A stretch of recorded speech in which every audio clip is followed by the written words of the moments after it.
Though it's not strictly tabletop RPG focused, understanding decision fatigue can actually help us be better game masters and better players. So let's talk about that.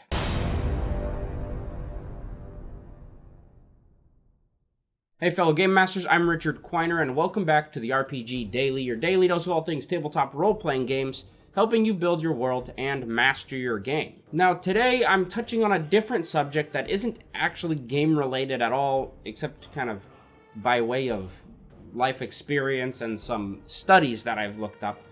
So the studies that I mentioned in this will be linked in the description below, so you can go read up on those yourselves. But I just wanted to touch on the concept and the idea of decision fatigue and how that can affect you as a game master and as a game player in tabletop role-playing games. As I talk about the subject and come up with and present some ideas to you, I want to know your ideas also of how to combat decision fatigue and how to get around this problem that a lot of us may actually have. What is decision fatigue, though? Let's touch on that. The whole concept of decision fatigue is, as you go through a day, you are constantly making choices. Whether they are big choices or little choices or just like subconscious decisions that we don't even think about, we make these choices.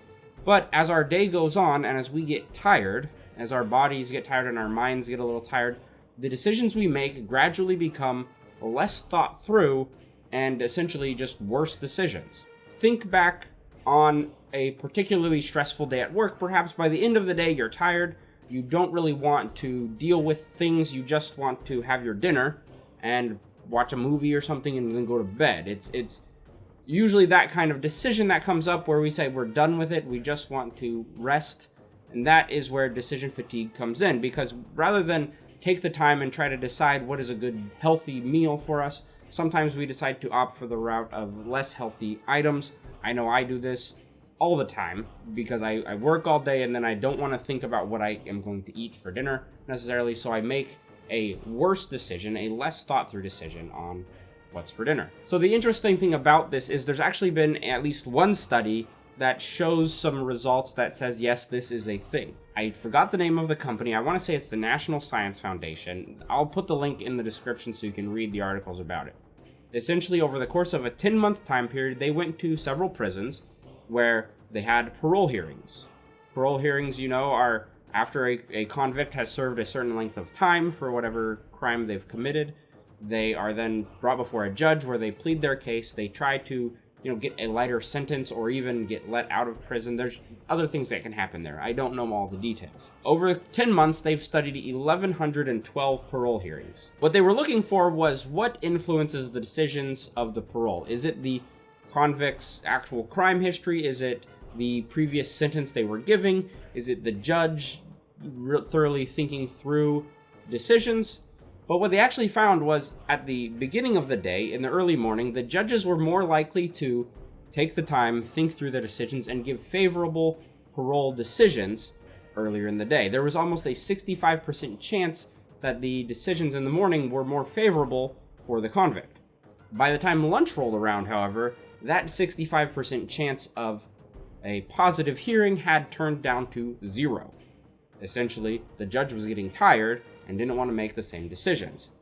They also found that after lunch, the chances of a successful positive parole hearing again went back up to around 65%, and then by dinner time they were back down at 0. They found this kind of wave throughout the day, and they saw this in a lot of different parole hearings. These times of day even would affect parole hearings for convicts who had committed the same crime and had the exact same sentence previously. Their parole hearing, if it were in the morning, was more likely to be a positive, favorable experience for them, or favorable decision for the convict, whereas right before lunch and right before dinner, they were less likely to have favorable results. This kind of piqued the interest, and they looked into other studies. I believe there were other studies. If I find more, I'm just going to keep putting them in the description. But I saw this, and I had done some other understanding and research on my own, and figured out, and I saw it too, just in my day-to-day. It's like, yes, at the end of a long day, I get tired. After a long day at work, if I'm going to play a tabletop role-playing game, I am not making as good decisions as I would if I had a nice restful day without a lot of decisions. So that got me thinking about running games. Being a game master is no easy task. It takes some work, it takes some decisions constantly. Being a player takes decisions constantly. To just put this in perspective, you go through your day-to-day life, you make choices for yourself. Then you play a tabletop role-playing games where the stakes are a little bit higher. Your character could die, they could lose something very important. The world might end. Those stakes, yes, it's a game, but in our minds, they become very real and they release the same chemicals that stress us out a little bit. So, on top of our daily decisions, we're now making decisions for something else, trying to come up with the decisions that character would make, but we're making them. So it's like compounded decision making going into a role-playing game situation. If you're doing it as a game master, it's even more, because not only are you worrying about one player, you're worrying about all the players at your table and the decisions they're making. You're trying to make judgments on their actions. You're trying to make decisions on what type of number they should roll on the dice in order to succeed. You're dealing with non-player characters and their decisions, and all of this compounds and can be very taxing. If you've ever been a game master where after the game is done, you feel relieved that it's over and you're just exhausted, that is largely because you've been making decisions for the 3 to 4 hours, maybe even only 2 hours, and you're tired. And that's the decision fatigue. What we also see in these kind of situations is as this fatigue sets in, our decision-making skills become worse. We start making less refined judgment, less thought-through judgments in our games, and we just start making decisions and going along with things. If a player tends to argue or disagree with our judgment early on in the game, we're more likely to handle it and talk it through. Where at the end of the game, we're more likely to say, no, this is my judgment, this is it, or we're more likely to cave to whatever they want. That's the difference, and I want you to look at the next game you run and see that difference yourself. Look out for it. If you don't see it, if you think you've run a perfectly well-minded decision-making game for the full 4 hours, then good for you. The rest of us are humans, and that's what this is for. So knowing this process and knowing how this works, I've come up with some ideas and things that might help you enter your games a little more rested, a little better prepared to make a ton of decisions and run a really great game for your players. The first thing I suggest is plan ahead. They say you should always plan ahead in your day-to-day life. Like there's a common thing saying at night, make your to-do list for the next day. So then in the morning, you're not wasting your decision power, your decision-making abilities on making your to-do list. You already have it done. That's kind of the idea. So let's take that into tabletop role-playing games. I'm going to suggest don't prepare your session the same day that you're playing it. Take 1 day ahead of time, 2 days ahead of time, a week ahead of time, and prepare your session separate from the day you're actually playing. This way, you're not making all the decisions for how your session will go, and then going to play it, and then having to make those decisions again.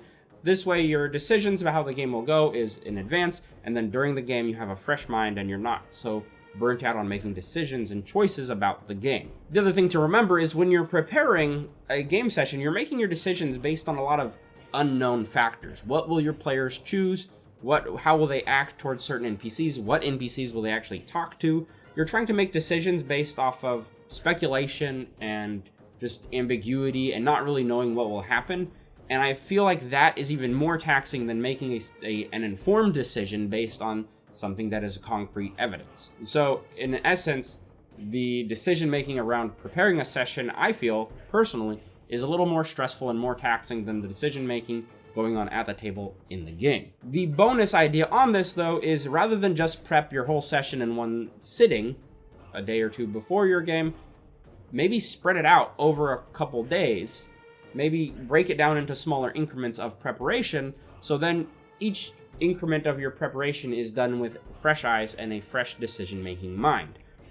And then you don't prepare while you're tired also. The next tip I have is to focus on the things that are important.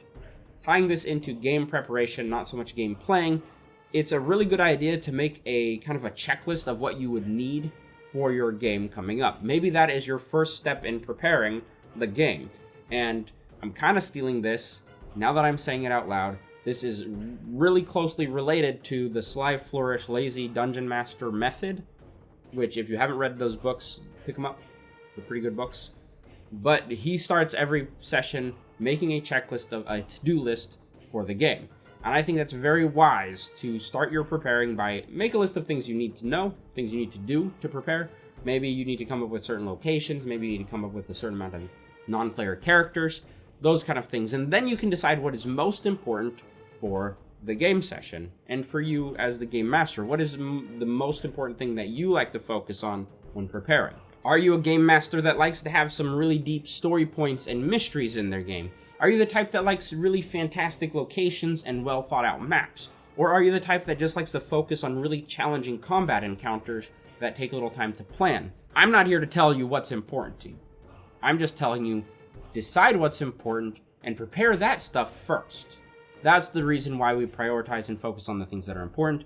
When our minds are fresh and we're focused on what's important first, we're bound to make better decisions about those things. If you want to make a great map for a great location, if you have a fresh mind and you're thinking cool and you're rested and you're ready to go, you're more likely to make a great map than you will if you're trying to throw something together after 4 hours of prepping and you're tired and it's time for bed. You're at that point, you're likely to make a crappy map. The reason we do this is if you do the important things first, by the time the fatigue starts setting in and you feel the decision-making power disappear from you, the willpower to make good decisions, you'll already have the important things done, and the less important things will be the ones that suffer in this case. The bonus to this is tying into breaking up your preparation into increments and doing it different days or different, within rests, is if you start that with the important things and you do that day one, the most important item on your list, and day two, maybe you do the second most and the third most, and so on. By the time you get to your session, you'll have all the important stuff taken care of, and every time you prepare that stuff, you will be well rested and ready to make some good choices. The next suggestion towards combating this decision fatigue that was suggested on the internet is to make commitments.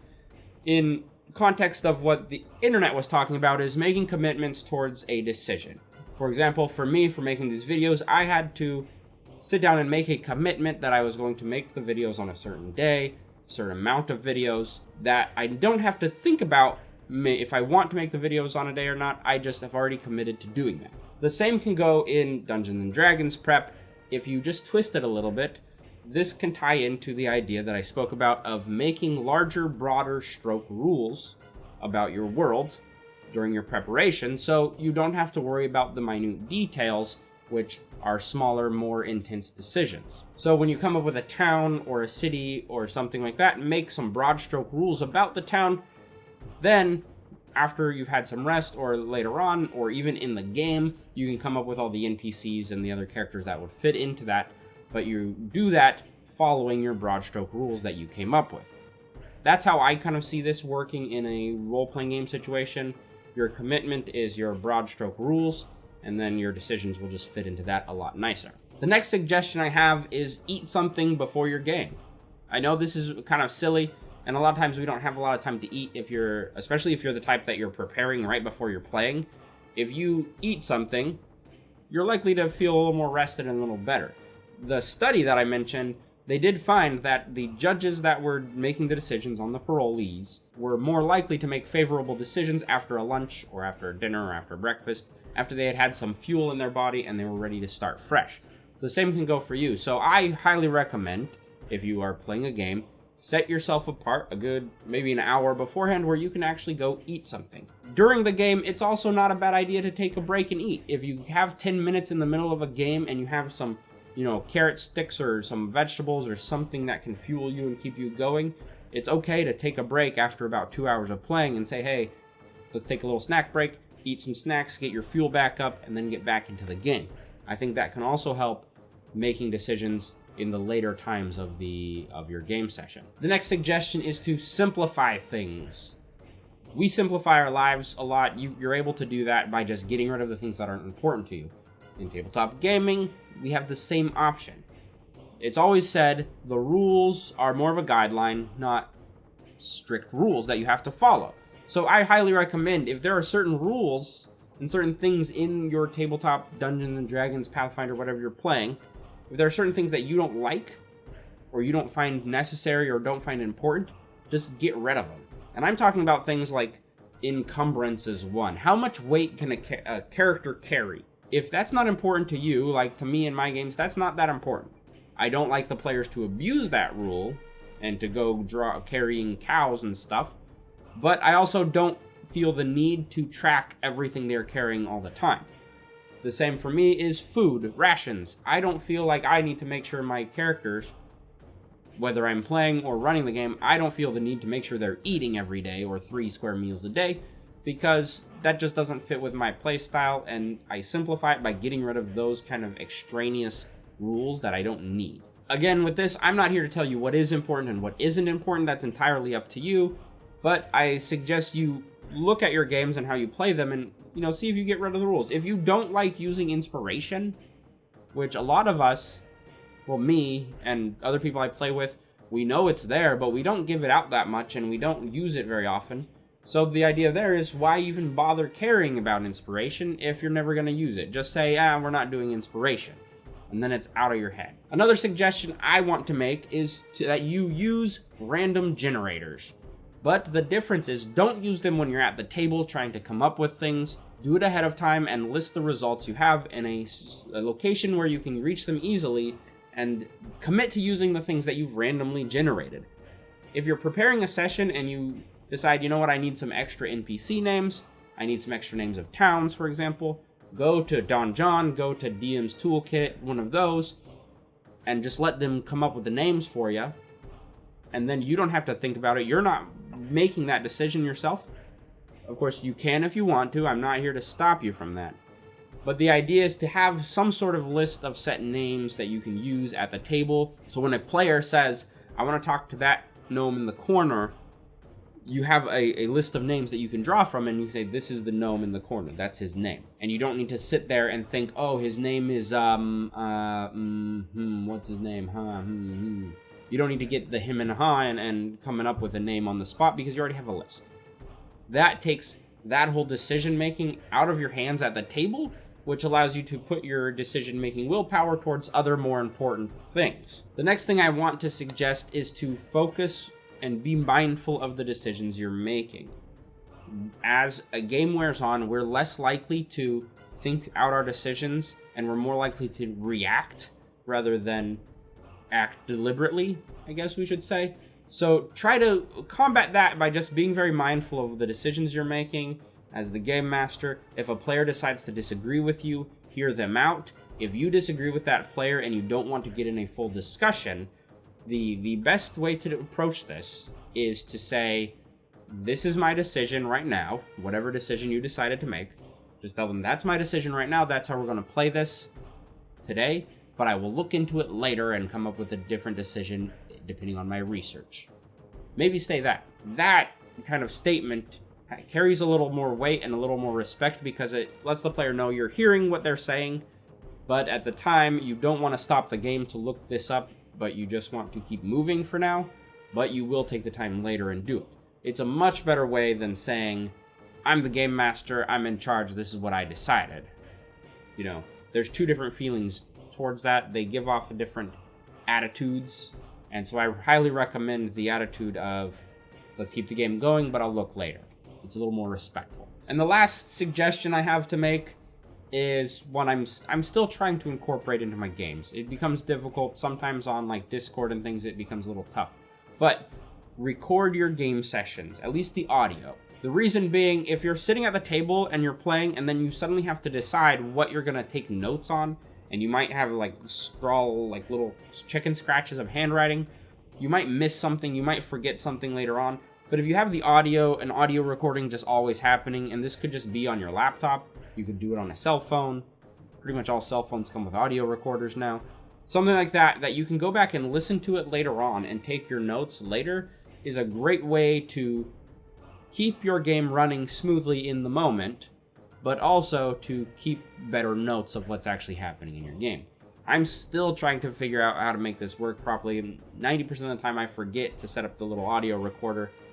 That's on me, but I once heard or read something where even Matt Mercer of Critical Role said he doesn't really take notes at the table. He might take a few, but more often than not, he goes back and re-watches the stream and take notes about what happened on his recording. So he kind of does the same thing. So it's fine. If he can do it, so can I, so can you, so can anybody. So that's my suggestion. Record your games, at least in audio form. So these are habits that I'm not perfect at. I'm still trying to incorporate them into my life because I would love to go to a session and run a session without having prepared it several hours before. I would love to do that. I haven't fully succeeded. There's been a couple days when I've done that, and it's always a fun experience to run a game without preparing earlier that day. There's a bunch of other stuff. Taking time to eat is another thing I would love to do, but I'm not good at it. I challenge you to try to make these kind of habits in your games. See if it improves your play style at all. Let me know if they help. I don't know. Give me your suggestions on what you would do to combat this decision fatigue. Anyways, I've been Richard. Thanks for watching.